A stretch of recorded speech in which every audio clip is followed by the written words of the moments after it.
এখন আমি যা দেখি নিয়ে আসি এই বাজারে প্রতি গরু 30,000 টাকা করে নাই। আলহামদুলিল্লাহ গরুটা কেনা আমি খুব ফুল স্যাটিসফ্যাকশন আমি গরুটা কিনছি। যে গরু কিনছি 2 লাখ সে বলছে এখন 1,20,30, কিন্তু আমরা তো মনে হয়েছে খুব একটা ক্ষতিগ্রস্তর ভিতরে। কেউ কিনে জিততেছে আবার কেউ কিনে হারতেছে। দুইটা হলো পালের, আবার আমার আরও 12টা গরু কিনে।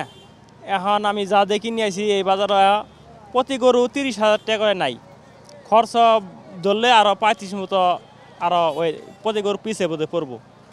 এখন যে গরু কিনছি এই গরু এলাকার দাম করছে আমার 45,000 টাকা কত খরচ করছে, আর এই গরু এখন দাম করে 20 থেকে 10 এইরকম দাম করছে। সর্বোচ্চ 25, 1,10,000, 1,30,000 পর্যন্ত দাম, 30-32 এইরকম কইতেছে। এরকম বাজার এখন তো আমরা এমনি পোষাবো না। আমি চাইছি 1,70,000 চাইছি। আজকে আমার মনে করেন প্রতি পিছে গাড়ি ভাড়া 3,000 টাকা, গাড়ি পিস প্রতি গরু পিছে 3,000 টাকার খরচ, এর মধ্যে আর উর্ফি খরচ আছে, যাতায়াত খরচ আছে, আর নানান বাজারের খরচ আছে। দাম চাইছিলাম 300, 190 পেঁচা কিনা হয়েছে। এ পর্যন্ত কয়টা বিক্রি করছেন? 8টা বেচছি। সবগুলোর দাম কেমন ছিল? 80, 90, 70 আছে, 100, আবার 60 আছে। এটা এক কোয়ালিটি কিনা তো না গরু। নাপ আছে এই মেলায়, এই মেলায় নাপ নেই। চালানটা কত গেলে, চালানটা কত গেলে নাপ হয়েছে, কত গেলে চালানটা আছে, কত গেলে চালানটা আছে, কত গেলে নাপ আছে। এইটা লাভ কত? এটা নাপ 2-3 টাকা পারবো। আলহামদুলিল্লাহ গরুটা কেনা আমি খুব ফুল স্যাটিসফ্যাকশন আমি গরুটা কিনছি। আমার নীতি ছিল যে আমি 2 লাখ টাকার ভিতরে একটা গরু কিনবো, বা 10,000 20,000 বেশি হইলেও অসুবিধা নেই, কিন্তু 2 লাখ টাকার ভিতরে এই গরুটার দাম 1,90,000 আর হাসির 10,000। এই 2 লাখ টাকায় গরুটা কেনা হয়ে গেছে। আলহামদুলিল্লাহ আপনারা দোয়া করবেন যাতে আমার গরুটা কোরবানিটা আল্লাহ কবুল করে। বিক্রি হয়েছে 4টে বিক্রি হয়েছে। সেগুলোতে কেমন? সেগুলোতে লাভ থাকবে না, তবে চালানটা বাঁচবে আর কি, মানে লস হবে না আর কি। এখন আশা করছেন কখন ক্রেতা কেমন হবে? এখন আশা তো করছি ক্রেতা নামবে, কিন্তু এখন তো নামে আসা হয় না আর কি।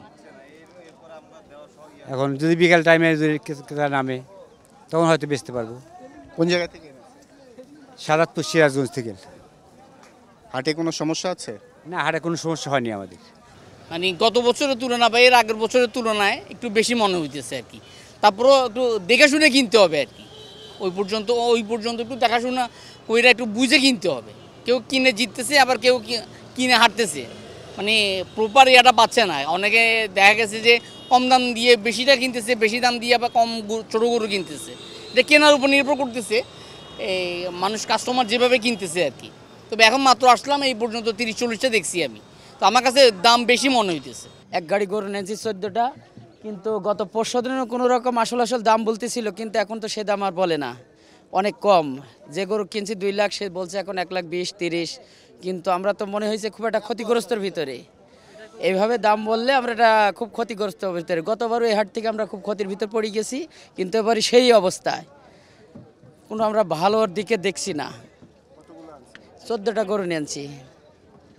এখনো তো 2 দিন আছে, আশা হারাচ্ছে। দুদিন আছে তো, ক্রেতা কম মনে হচ্ছে, আমদানি বেশি, ক্রেতা কম, ক্রেতা নাই।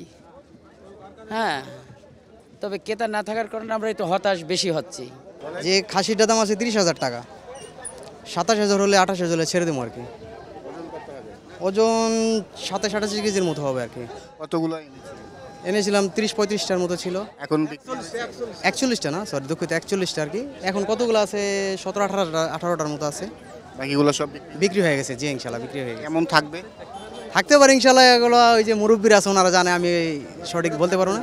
তেমন থাকার ইয়া না, কারণ দামটা অনেক নিম্ন হয়ে যেতেছে আর কি, অনেক কমের মধ্যে চাচ্ছে আর কি।